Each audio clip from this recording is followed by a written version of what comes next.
आघाडीवर, सिल्लोडमधून अब्दुल सत्तार, नंदुरबारमधून भाजपाचे गावित आघाडीवर, तर वैजापूरमधून बोरनारे पुढे आहेत, पैठणमधून विलास भुमरे हे सध्या आघाडीवर आहे. तर कलिनामधून संजय पोतनीस आघाडीवर, विद्यमान आमदार कलिनामधून संजय पोतनीस आघाडीवर.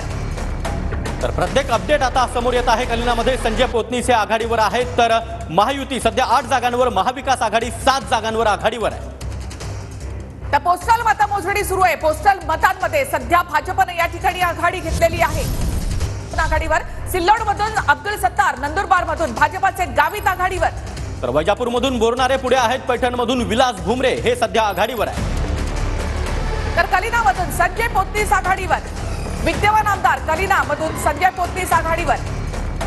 तर प्रत्येक अपडेट आता समोर येत आहे. कलिनामध्ये संजय पोतनीस हे आघाडीवर आहेत, तर महायुती सध्या 8 जागांवर, महाविकास आघाडी 7 जागांवर आघाडीवर आहे. तर पोस्टल मतमोजणी सुरू आहे. पोस्टल मतांमध्ये सध्या भाजपने या ठिकाणी आघाडी घेतलेली आहे.